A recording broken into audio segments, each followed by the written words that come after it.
দর্শক, বার্ন ইনস্টিটিউটে আছেন বিশেষ প্রতিনিধি এস.এম. ফয়েজ। সেখানকার সবশেষ অবস্থা জানতে সরাসরি চলে যাচ্ছে তার কাছে। ফয়েজ, বার্ন ইনস্টিটিউটে ভর্তিদের বিষয়ে সবশেষ কি তথ্য আছে আপনার কাছে? ঢাকা মেডিকেলের বার্ন ইউনিটে আমি এই মুহূর্তে আছি।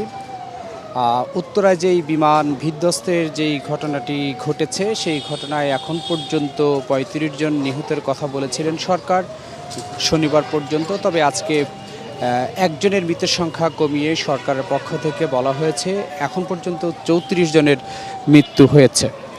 সকাল থেকেই আমরা গণমাধ্যম কর্মীরা এখানে অপেক্ষা করছি, যারা দগ্ধ হয়েছেন উত্তরা মাইল স্কুল অ্যান্ড কলেজে বিমান বিধ্বস্তের ঘটনায়। সেখানে যারা দগ্ধ হয়েছেন তাদের চিকিৎসা এখানে চলছে। দেশি বিদেশি চিকিৎসকদের সমন্বয়ে চলছে তাদের চিকিৎসা। তাদেরকে একেবারে আপ্রাণ চেষ্টা করছেন বাঁচানোর জন্য। তবে কিছু কিছু স্বজনদের ক্ষোভ রয়েছে যে বার্ন ইউনিটে যে চিকিৎসা চলছে, এই চিকিৎসার বাইরেও তাদেরকে কিছু টেস্ট করাতে হচ্ছে, যে টেস্টগুলো বাইরের হাসপাতাল থেকে তাদেরকে করে আনতে হচ্ছে।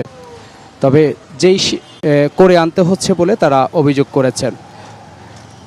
চিকিৎসকরা বলছেন যে তারা প্রাণপণ চেষ্টা করছেন এবং যারা এখানে চিকিৎসা নিচ্ছেন তার মধ্যে ৩৬ জন আছেন। এর মধ্যে ৪ জনের অবস্থা এখন আশঙ্কাজনক। তাদেরকে বাঁচিয়ে তোলার জন্য সর্বোচ্চ চেষ্টা করা হচ্ছে। ঢাকা যে বার্ন ইউনিটটি রয়েছে, জাতীয় বার্ন অ্যান্ড প্লাস্টিক ইনস্টিটিউট যে রয়েছে, সেখানে আমরা অপেক্ষা করছি। কিছুক্ষণ পরেই পরিচালক মহোদয় এখানে কথা বলবেন, বিস্তারিত জানাবেন কতজনকে ছাড় দেওয়া হয়েছে, কতজনের মৃত্যু হয়েছে, কার কত শতাংশ পড়ে গেছে, কার অবস্থা কতটুকু আছে, কার কি ধরনের চিকিৎসা দরকার এবং বিদেশে নেওয়া দরকার কিনা, কাকে বিদেশে নেওয়া দরকার বা কী ধরনের চিকিৎসা দিলে তাদেরকে সারিয়ে তোলা যাবে, এই বিষয়গুলো তারা তদারকি করছেন।